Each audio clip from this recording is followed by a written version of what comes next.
té un llarg recorregut i molt proper també a la caminada que estem fent, que ja porta uns quants anys fent-ho. Laia d'Ahumada, si algú coneix una tal Teresa d'Ahumada, ho trobarà en una sèrie i prové d'aquest llinatge, descendenta de la mateixa família, i per això és escriptora, com Teresa de Jesús. Per això també té anhels místics, com la seva avantpassada. Domina la paraula, Teresa el castellà, i tu en les dues, castellà i el català, filla de dues llengües. I una persona que molt oberta, diguem-ne, al que viu i el moment en el que ens trobem. I la paraula, amb ella sempre ha estat acompanyada de l'acció. En concret, fa ja fa anys que vam obrir un centre obert per persones sense llar, al barri on viuen a Barcelona. Continuen amb aquesta trajectòria, darrerament havent obert un hort per donar més possibilitats de treball a la gent que està sense llar. I el seu recorregut d'escriptura, jo diria que és un recorregut autobiogràfic. Cada llibre és una petjada del seu moment.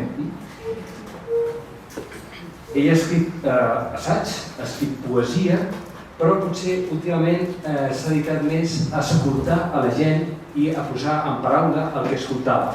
I per això d'això han sortit 4 llibres d'entrevistes que perfectament descriuen el seu recorregut. El primer va ser Monges, amb un títol provocatiu, perquè monges d'entrada és una paraula que en aquell moment està una mica desgastada o ens resulta...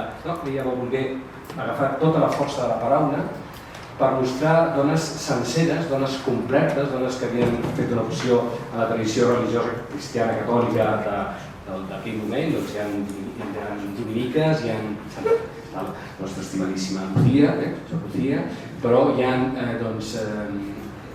benedictines, diferents persones compromeses des de la tradició monàstica, diguem-ne, activa i contemplativa del nostre país.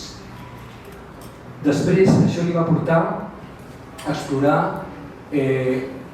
una mutació de la religió, que és una mica del que ens parlarà avui, espiritualitat sense religió, a través de tota una sèrie de testimonis, un dels quals va ser l'Oriol Teixidor, està en aquest llibre, l'artista que ens va parlar l'altre dia, com sense un recorregut explícitament religiós hi ha obertura a la transcendència, obertura a l'espiritualitat, a través de diferents testimonis que parlaven d'aquesta obertura al marge, diguem-ne, d'una explícita confessió.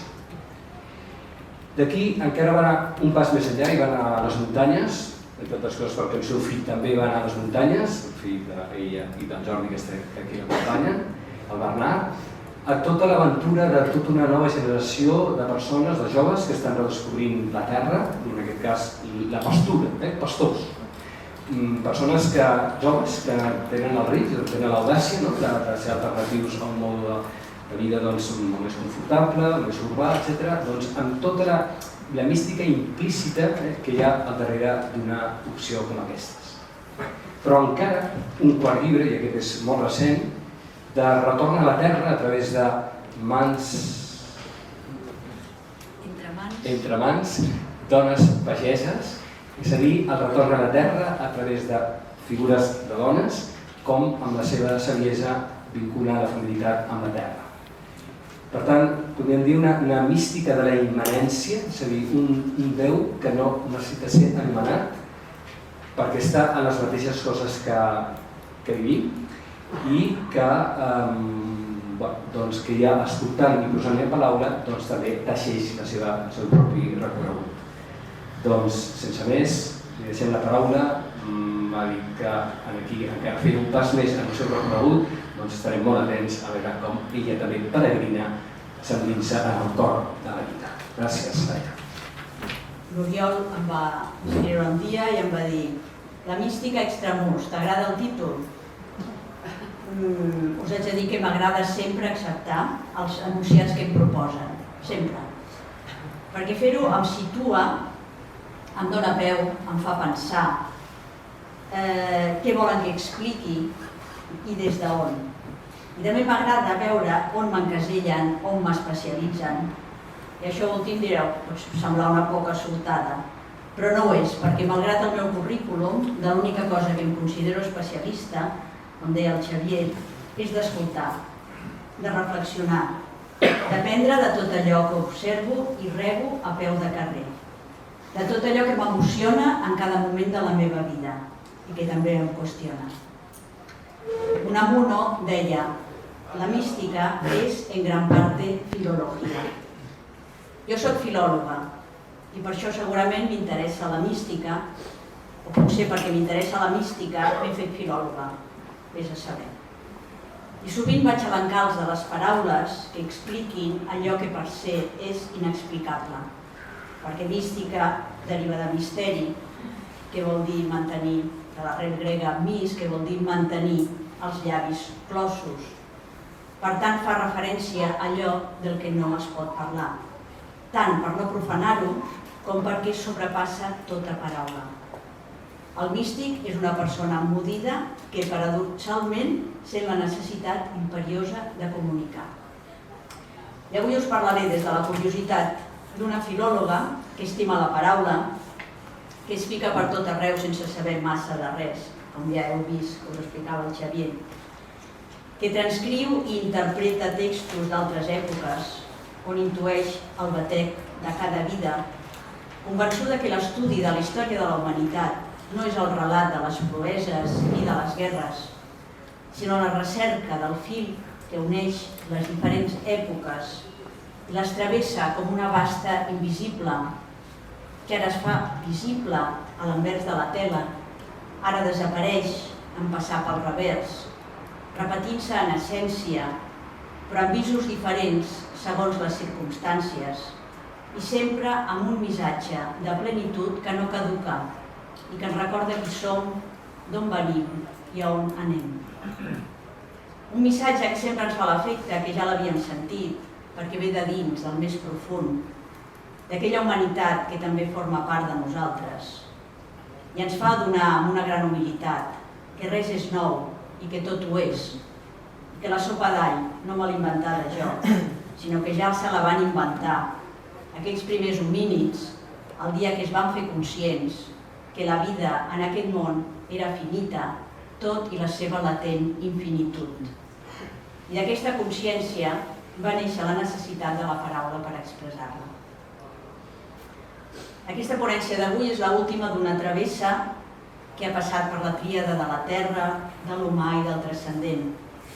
Un camí semblant al que segueix Satish Kumar, que el tindreu el mes vinent aquí entre vosaltres, en el seu llibre Terra, ànima i societat, que és un dels textos que he triat per a la reflexió, on ens parla d'una forma de posicionar-nos en el món, de relacionar-nos amb la terra, entre les persones i amb el propi ésser.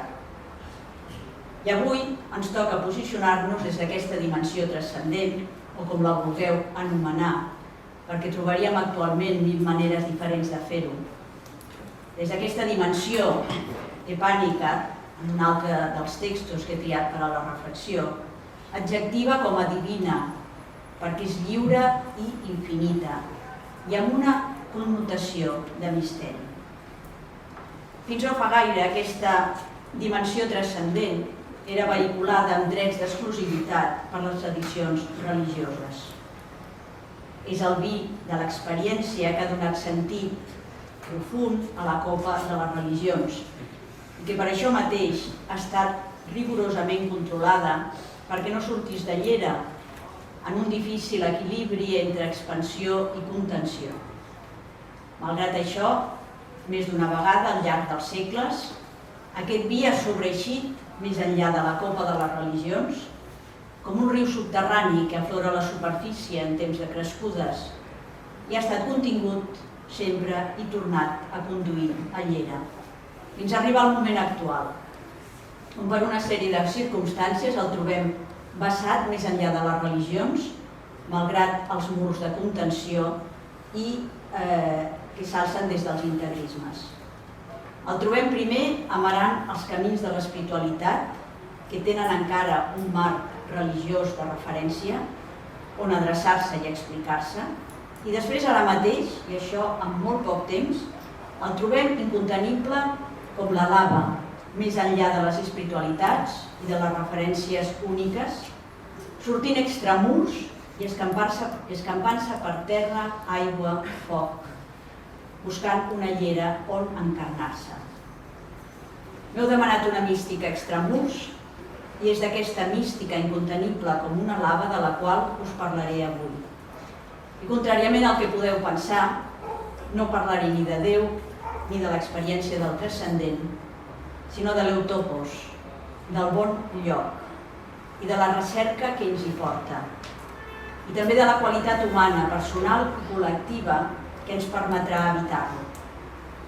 I per fer-ho, irremeiablement, haurem de tocar de peus a terra, perquè la persona mística, intra o extramurs, no és una privilegiada, i la seva experiència no és exclusiva ni inabastable. La seva experiència, com bé diu Panikkar, és l'experiència integral de la vida, que tota persona està cridada a viure. És una experiència, com diu Martínez Lozano, que no exigeix l'adhesió a fórmules, dogmes o credos, sinó que porta la persona a verificar la veritat d'allò que és. En paraules de Satish Kumar, és una experiència amb la qual estem parlant d'amor i no de creences. I és des d'aquest amor, des d'aquesta llibertat, des d'aquesta infinitud i des d'aquest misteri, paraules que ens inspiren a tots, que avui seguirem la petja de les nostres certeses, més enllà de les nostres creences. La de les certeses que ens sostenen, que ens fan sentir immersos en un infinit procés creador, on tot neix i tot mor, no exempt de misteri, perquè va més enllà de nosaltres. Certeses que ens fan lliures, infinits, i ens permeten aguantar els embats d'una vida que es mou dins d'una incertesa total del misteri. Una incertesa que ja estem vivint ara mateix, en una terra, en un món que crèiem que teníem apamat i sotmès i que de la nit al dia hem descobert fràgil i rebel. Al llarg d'aquesta travessa 2022 no s'ha deixat de repetir que estem en un moment d'emergència. El que estem vivint ara es tracta d'una experiència nova que només es pot afrontar des de la consciència. I per arribar a una nova consciència no n'hi ha prou amb ser conscients, tot i que és imprescindible, sinó que cal deixar enrere les creences que teníem fins ahir del nostre món i obrir-nos a un món desconegut. Aprendre a situar-nos i interpretar-lo de nou. I tot això ho hem de fer des de la petita virginitat que som en aquest moment de la història i des de la saviesa que atresorem dins d'un ésser que fa temps que transita. Aquesta virginitat que ens empeny a sortir extramurs amb el bagatge d'una saviesa que està escrita en els llibres mil·lenaris, que està inscrita en els nostres gens, en el nostre ésser, ben endins nostre, i que només cal que la reconeguem, l'agraïm i la posem al servei de la humanitat, perquè mai no es perdi l'experiència d'allò que som i d'allò que hem viscut. I si durant segles la mística ens l'hem explicada com l'experiència del transcendent que donava sentit al nostre pas efímer pel món, com l'experiència d'aquest tot que tot omplia i en la qual es representava la persona en trànsit a l'avança del terra, ara, sense oblidar res del que hem après i que considerem autèntic, ens l'hem d'explicar des de l'experiència de la presència en un món que viu i respira amb nosaltres, en el qual no estem de pas, sinó que hi pesem, com diu en Pere Jaume, fins a fer-nos terra. Perquè, com diu Panikkar, som terra, ella és el nostre cos i nosaltres som encara més la seva ànima. I aquesta terra és la nostra casa de tots, com diu el papa Francesc a Laudato Si. No diu casa nostra de tots, Diu, la nostra casa de tots. Per tant, davant d'aquesta premissa, no podem utilitzar aquelles paraules de salvis qui pugui, sinó unes altres, com ara, us salvaré fins que pugui. I per fer aquesta tasca tan humana i tan divina, hem de fer l'esforç de sortir de nosaltres mateixos, dels murs que hem bastit per refugiar-nos-hi, i com a exiliats, amb tot el dolor que això comporta, sortir extramurs, amb ganes de conèixer, de saber i de viure una vida millor. I ens endurem aquests fils invisibles que dèiem abans, aquella experiència heretada que ha marcat el camí d'aprenentatge de la humanitat fent-nos tal com som, perquè ens inspirin a l'hora de buscar una nova forma de relacionar-nos amb la Terra, amb les persones i amb el propi ésser. Quina és aquesta nova forma de relacionar-nos amb la Terra? Si sortim extramurs, fora de les muralles, de la URBS, el primer que trobem és la terra, la ruralia. D'ençà de la pandèmia, estem veient una urgent necessitat de retornar a la terra, de retornar als pobles, de viure d'una altra manera més pausada, més en contacte amb la natura. Per què? I ara permeteu-me que ja faci un avançament, un spoiler, que diuen, i us respongui a aquesta pregunta amb unes paraules manllevades de l'Henry David Thoreau. Vaig anar al bosc perquè volia viure en llibertat, afrontar vivint sol els fets essencials de la vida i aprendre el que ella m'havia d'ensenyar. No fos cas que quan em toqués morir descobrís que no havia viscut. Als anys 60 va començar l'abandonament del camp, l'èxode dels habitants dels pobles cap a les ciutats. L'objectiu, la necessitat de millorar la qualitat de vida perquè les ciutats eren el paradigma del progrés, de la cultura. La pagesia va abandonar les terres on practicava una agricultura amb una saviesa igual i diferent que la que ensenyaven els llibres, per desplaçar-se a les ciutats a fer les feines que ningú no volia fer. 60 anys després, la gentrificació, la contaminació, el rugit, l'estrès han fet les ciutats inhòspites. El silenci que es va produir amb l'aturada causada pel confinament durant la pandèmia va mostrar als ciutadans que es pot viure d'una altra manera i que és possible fer-ho. I per fugir d'aquesta normalitat fictícia, hem vist com persones properes han agafat les maletes, han marxat de les ciutats i s'han instal·lat en els pobles, tot i que, curiosament, no per fer de pagès, sinó per fer altres tipus de treballs. Haurem de veure, això és un altre tema, com afecta els petits pobles, molts d'ells sense serveis bàsics ni per a les poblacions autòctones, aquest repoblament tan singular. I com afectarà també les relacions, sovint complexes entre urbans i rurals.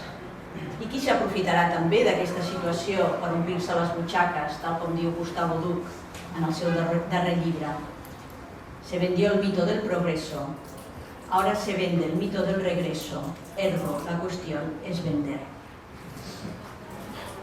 I el que és més important, és si aquestes persones, si aquests fugitius, i ho poso entre cometes, tal com els anomena Antonio Pau en el seu manual d'escapologia, no d'escatologia, d'escapologia, que fugen d'un entorn hostil a la recerca d'un lloc millor on poder viure en plenitud. I es pregunta si seran capaços de trobar l'aquietament interior que busquen, perquè, aunque se aleje, si el fugitivo no se sosiega, no habrá culminado la huida. Allá donde vaya, llevará consigo el mismo malestar del que huye. Sosegarse exige esfuerzo. Aquesta necessitat que s'ha despertat del retorn a la terra, de fugir de les ciutats perquè es consideren un lloc hostil, on s'han perdut les relacions, la vida comunitària, on regna l'individualisme, no és nova, sinó que ha omplert milers de pàgines al llarg de la història. Ens podríem remuntar fins a Horaci, però no anirem tan enllà. Ens quedarem en el segle XIV amb Petrarca en el seu tractat de la vida solitària, on ja parla de la dissortada vida del desgraciat habitant de les ciutats, enfront de l'home solitari que es lleva feliç amb els cants del rossinyol després d'un bon son. Però no només hi ha literatura que ens parla de la vida idíl·lica, també n'hi ha que ens parla de la duresa extrema de la vida rural, com feien els modernistes a finals del XIX, entre ells Víctor Català amb Solitud o els drames rurals. Una vida dura que colpeix els qui la viuen, fent-los de vegades ruïns i ferestes, però que malgrat tot ens atrapa, perquè intuïm l'essència d'una existència lligada a la natura, que hem perdut i que volem recuperar, feta de solitud, de silenci, de llibertat i de capacitat de resistència. Això de llibertat ara em ve al cap aquestes últimes entrevistes que vaig fer. La més gran era una dona, la Roser, de 90 anys, i em deia: jo tota la vida he defensat la meva vida lliberta. Dèiem aquestes paraules, la meva vida lliberta. Per tant, si tornem a la narrativa de la vida rural idíl·lica, trobem també el conegut mite del bon salvatge de Rousseau al segle XVIII, un home viu i bo que viu en llocs inaccessibles, fidel a la natura, com seria recentment, per exemple, de Jean Giono, l'home que plantava arbres. En aquesta línia trobem autors que no només ens parlen de la vida idíl·lica del camp, sinó que ens expliquen la seva experiència de fugida al camp, temporalment o definitiva. Com hem dit, com Henri Thoreau, a principis del segle, amb el seu conegut llibre Walden, ja en tindríem altres, Paolo Cognetti, etc. I també autors de principis del segle XX, sacsejats per les guerres, com per exemple Marcel Legault, que en els anys 40 deixa la càtedra universitària per anar-se'n a fer de pagès, i ho fa perquè vol iniciar-se en l'escola d'aquests homes, dels millors, encara intactes com les muntanyes del seu país, perquè present en ells un tresor amagat, tan ben segellat, d'altra banda, que ells mateixos sovint l'ignoren i desconeixen. És aquesta virginitat que intueix Legault el que l'atrapa i també atrapa els que retornen a aquesta nova ruralitat. Després també hi ha aquest anar-se'n a fer de pagès que fa Legault en el seu moment, deixant una càtedra universitària de matemàtiques. És un moviment que també s'inicia fa uns anys, com dèiem a la presentació, en el nostre país, un fenomen que es dona sobretot a l'àrea metropolitana de joves, homes i dones, que volen viure a la terra i viure-hi, perquè consideren que fer de pagès no és una feina, sinó una manera de viure. Joves que molt sovint no tenen terra on poder dur a terme el seu projecte perquè no venen de pagès, però que són capaços, malgrat totes les dificultats i amb una austeritat volguda, de començar de zero per acomplir aquest desig. Una tasca ben àrdua, perquè el més difícil no és començar sinó mantenir-se, tal com reflexionava i posava de manifest en el meu llibre d'entrevistes a joves pastors. I també darrerament veiem aquest degoteig de fills i filles de pagès que havien marxat a ciutat a estudiar empesos pels pares, perquè en el camp deien no hi havia futur, i que ara tornen cansats de la vida de les ciutats per donar vida de nou a la pagesia, al territori i a cuidar dels pares. Podem pensar que en el fons del que es tracta és de la recerca de la vida idíl·lica, la mateixa que buscaven els que abandonaven el camp per marxar a les ciutats i que ara també busquen els que surten de les ciutats per anar al camp, perquè si no marxes d'un lloc, sinó és per buscar una cosa millor, si ho decideixes fer-ho tu, evidentment. Hi ha moltes altres fugides que no serien aquestes. El nostre és temps de fugides. Després fugirà qui vulgui o qui tingui el valor per fer-ho, però l'ambient és propici. I està clar que la vida idíl·lica no existeix, que se la fa un mateix cada dia, però és cert que el camp, en aquest moment que vivim, també ens ofereix perspectives de vida diferents. En els homes i dones que l'habiten s'intueix aquesta fortalesa per entomar-ho tot, aquesta capacitat i coneixement per poder produir el que ens és indispensable, com són els aliments. I en aquest moment que es parla del canvi climàtic, d'escassetat d'aliments i de matèries primeres, i que caldrà fortalesa per entomar-ho tot, els urbanites, tant de ciutats grans com petites, se senten fràgils, indefensos i enyoren aquesta força de la qual ens parla Jean Giono, activista i defensor de la vida al camp. Diu, no hi ha ningú més tossut que un camperol. Tot es destrueix i ell recomença. Tot s'enfonsa i ell ho reconstrueix. No li queda res, té les mans buides. Diu, ai, perdrà l'esperança aquesta vegada? Diu, no. D'on venen aquestes llavors que sembla arrencar-se del cos i que brosten ja pels camps? Si tants recursos guardem en el nostre interior, quan ja no ens queda res, de què no serem capaços quan tenim alguna cosa? És evident que es necessita recuperar la relació amb la terra. Però de quina relació estem parlant? D'una relació que no parla d'espoliar, sinó de donar, d'estimar, d'habitar, de donar vida, de pesar damunt la terra, de viure i de viure. De la necessitat de recuperar la solitud i el silenci, de barrar el pas al brugit, a la banalitat, de disposar de temps per viure la vida en plenitud, de recuperar les relacions de proximitat, els veïnatges, el consum local, el valor de tot allò que podem fer amb les nostres mans, de tot allò que ens permet ser autosuficients i no dependents. De la necessitat d'un lloc, com deia Thoreau, on poder viure amb l'energia i la senzillesa espartanes necessàries per eliminar tot el que no és vida. D'un espai on poder ser-hi, viure amb consciència, ser conscients de la vida que vivim. És tot un repte aconseguir estar on estàs, present i conscient, malgrat tots els estímuls externs. I això no depèn del lloc on vius, perquè en una ciutat pots viure com si visquessis en un poble, i en un poble també pots viure com en una ciutat, a cavall del cotxe, del soroll i de la pressa. L'important no és on vius, sinó com vius. Cadascú tria el bon lloc, l'utopia que viu dins cadascú de nosaltres, a l'espera de ser reconeguda i habitada. I finalment vull apuntar només un tema que darrerament em volta pel cap, que és el de la necessitat de contemplar una mística de la terra i de legitimar-nos a experienciar-la, tal com hem fet amb el transcendent.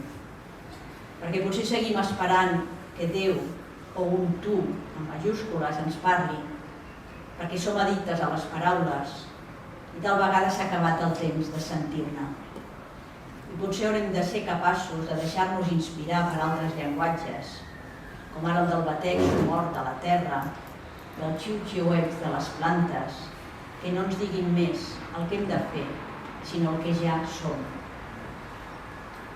I em remeto a un text de la biòloga y ecóloga Rachel Carson, que diu: no me da miedo ser tachada de sentimentalista si me planto hoy aquí y les digo que considero que la belleza natural debe ocupar un lugar en el desarrollo espiritual de todo individuo y de toda sociedad.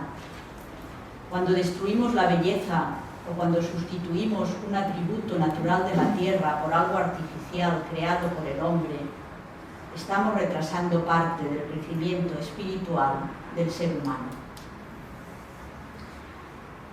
Anem a una nova forma de relacionar-nos amb les persones i deixem aquesta ja forma de relacionar-nos amb la terra. En aquest viatge que emprenem fora muralles, on ja hem vist que el salvis qui pugui no serveix de res, perquè es tracta de comprometre'ns amb us salvaré fins que pugui, hem de fer-nos a la idea que no marxarem sols, que hem d'acollir tantes persones com puguem, encara que mengem menys, que tinguem més fred i que estiguem més estrets. És necessari trencar el nostre món esquifit i ampliar la mirada, estimar més, estimar-nos més a nosaltres i entre nosaltres. Perquè encara que se'ns incita a convertir-nos en individus aïllats, dedicats exclusivament a consumir, som éssers relacionals, interconnectats, que vivim en una casa comuna. Per tant, jo no puc tancar els ulls ni a les desigualtats de casa nostra ni a les de l'altra punta del món, perquè la globalització que criticava en aquesta taula Eudald Carbonell com un dels grans errors de la humanitat, el que té de bo és que ens ha fet el món molt petit i ens ha fet veure que el que li passa a l'altre, ni que sigui a l'altra punta del món, m'afecta a mi. I per això en aquest caminar ens cal posar a la pràctica 3 verbs indispensables: col·laborar, compartir i cooperar, que ens ajudin a ser com micorrisses que se sostenen mútuament amb relacions simbiòtiques de benefici mutu. Relacions que no només ens alimentin físicament, sinó també espiritualment, que reconeguin i potenciïn les infinites possibilitats de cada persona. Per col·laborar, hem de conèixer, entendre i acceptar l'altre. I per fer-ho hem d'aprendre una cosa que sembla totalment oblidada, que és a dialogar dialògicament, com deia Pànica, amb un diàleg obert, interior, que té lloc en les profunditats de les persones, que tracta amb el tu profund i no únicament amb el seu pensament. Quan dialoguis amb algú, ens deia, considera el teu interlocutor com una experiència reveladora. Un diàleg no tant per vèncer o convèncer, sinó per arribar a veure't a tu mateix a través de l'altre i arribar-lo a comprendre tal com es comprèn, com ell es comprèn a si mateix.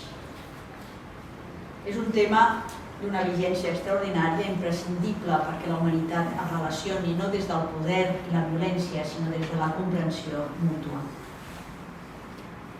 Per compartir el següent verb és necessari posar el bé comú per damunt de l'individual.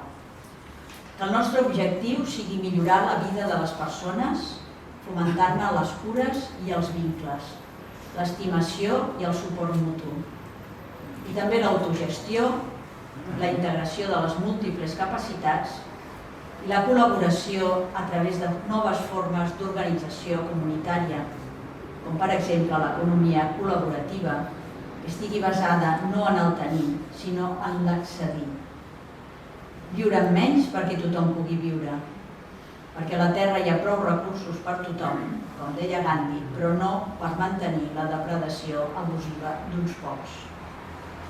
I decidir menys, i decidir tenir menys d'alguna cosa és una actitud revolucionària, perquè fa trontollar les bases d'un sistema capitalista. I a més és una actitud raonable, perquè potser d'aquí a uns anys ja no hi haurà prou recursos per abastir-nos, ni prou terra per alimentar-nos, i de grat o per força els haurem de compartir. Vol més que aquest canvi l'anem preparant des de l'amor, que ens fa ser creatius, i no des de la necessitat, que ens fa ser violents. Estaria bé, per començar, pressionar perquè s'obrin les fronteres, perquè no mori ningú més en el mar, perquè la gent no dormi ni mori al carrer. I també estaria bé canviar la mirada, deixar de veure únicament la seva pobresa, per reconèixer tota la riquesa, evidentment no econòmica, que ens poden aportar. I cal que anem pensant com fer-ho des d'ara mateix, perquè tard o d'hora, si és que no ens toca abans a nosaltres passar per aquest tràngol, haurem d'acollir totes les persones que malviuen en situacions d'austericitat imposada i haurem de fer-ho des d'una austeritat compartida. I el tercer, la imprescindible cooperació. M'agrada esmentar la biòloga Lynn Margulis, que als anys 60 va incorporar la idea de la cooperació a la teoria de l'evolució darwinista. La simbiosi com a forma evolutiva fonamental. Deia que la cooperació sigui una forma evolutiva és un concepte rupturista, que canvia la forma de veure el món. Les seves implicacions porten a replantejar els valors del model social i a situar la cooperació, no la competició, com a motor central de millora i evolució. És important aquesta nova forma de veure el món, acceptada per la comunitat científica però poc coneguda per la societat, vingui de la mà d'una dona. Tot i que a mi no m'agrada parlar d'homes i de dones, no m'agrada parlar en terminologia bèl·lica de lluita de gèneres, sinó que més aviat m'agrada parlar de les qualitats del masculí, del femení, que cada home i dona portem dins nostre i que cal potenciar. La teoria de Darwin parla de competir, la de Margulis parla de cooperar. Les qualitats del femení defensen la cooperació, el bé comú i l'experiència. Tenen cura de la vida, la pròpia i la dels altres i la de la terra.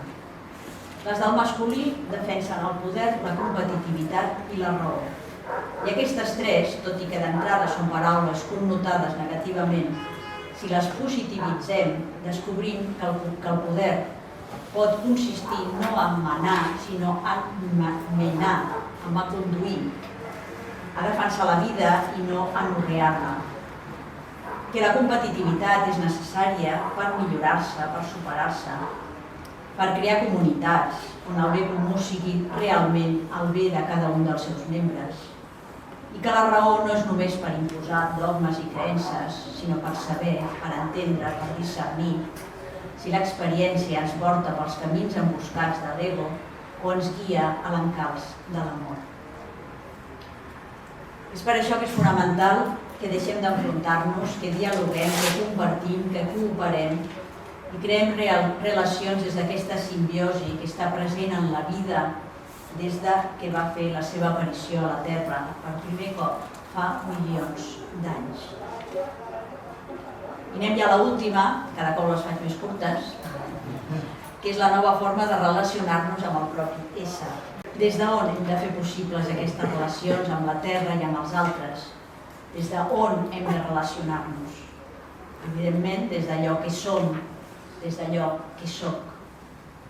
Una persona lliure, un ésser únic i original, amb possibilitats infinites, que es fa en relació, en el reconeixement de si mateix i de l'altre, que s'autocrea des d'aquesta llibertat, en un infinit i constant dinamisme, que es fa de cap i de nou cada dia, que es qüestiona, que agafa les regnes de la vida i les responsabilitats que comporten. Una persona crítica i autocrítica que valora la vida i que se la juga per defensar-la, que no té por de caminar sense camins perquè li va la vida. Una persona amb consciència, una consciència que comporta necessàriament un continu desvelar-se, treure's el vel, per aconseguir la realització i la plenitud, però també per actuar amb consciència, per encarnar-se, per revelar-se. Aquest revelar-se va en ve alta, no en ve baixa. Una persona amb consciència que assumeix la responsabilitat de ser amo i mestressa de la seva vida i el compromís d'actuar en conseqüència. Que no defuig la responsabilitat de resistir als embats de tot allò que ens volen anorrear, desconnectar, desconscienciar. Capaç de mantenir, com diu Marina Garcés, un combat radical contra la credulitat.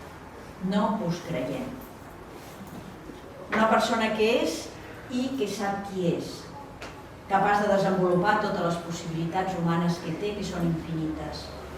Capaç de fer nova la vida cada dia, cada moment, capaç d'inventar-se, de renovar-se, de no aferrar-se a esquemes ideològics ni morals, ni prejudicis, sinó obrir-se a la pròpia realitat, a la de l'altre, al que no coneixem, arriscar-se. Una persona que es dona cada dia el sentit de la vida. No recordo d'haver preguntat a l'Àngela Volpini, Àngela, la vida té sentit? Diu no. Te'l dones tu cada dia. I que ho fa amb un ingredient imprescindible, que és el sentit de l'humor, que és, en definitiva, el sentit de l'amor. I ja acabo, perquè penso que us he deixat estar avorrits. Anem a la conclusió.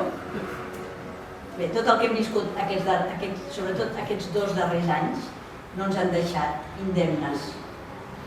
Poc o molt, tots portem un bony o una fractura i com més aviat en siguem conscients i visquem la nostra vida des d'aquest paradigma que tot just s'estrena, millor serà per a nosaltres i per als altres. Jo me'n recordo que parlàvem molt d'aquest nou paradigma. Llavors ara no teníem ni idea, però ni idea del que seria que ens trobaríem. Això és la vida, no? És fantàstic. Ja ho teníem tot mig pensat i ens ha agafat completament per sorpresa. En aquests moments ens cal deixar sobretot l'enyorança del passat. Hem d'acceptar que mai més res serà com era, ni formalment ni estructuralment. Però tampoc no ens podem deixar ensorrar pels mals presagis ni per la por del futur. Estem convidats a viure des de la tempoternitat panicariana, des d'una eternitat en el present, que ens permetrà, com deia ell, ser optimistes. Perquè viure el present en plena presència ens fa estar actius, receptius, capaços de respondre amb fortalesa i amb serenitat, il·lusionats i al mateix temps conscients, com deia abans, que la vida idíl·lica no existeix, sinó que se la fa un mateix cada dia. I quan tot el que ens envolta ens convida a dormir-nos, cal que ens mantinguem desperts, que desenvolupem la consciència individual, col·lectiva i planetària. I sobretot, que estimem molt, que estimem sense cansar-nos mai de fer-ho. I fem tot allò, per petit que sigui, que estigui a les nostres mans. I que s'exemplifica en la història del colibrí, que suposo que ja sabeu, una llegenda de la tradició oral amerindia amb la qual acabo, i que diu així. Un dia hi va haver un gran incendi en el bosc. Tots els animals van fugir esparverats i des de la llunyania contemplaven el foc, aterrits. Tots menys el colibrí, que amb les seves petites ales no parava de fer viatges cap a la font per agafar unes gotes d'aigua amb el bec i llançar-les damunt les flames descontrolades. Després d'una estona, un eriçó que observava aquest anar i venir li va dir: «Però colibrí, estàs boig o què? Creus que així acabaràs amb l'incendi?» I el colibrí li va respondre: «Ja sé que no, però faig la part que em toca». I amb això ja acabo.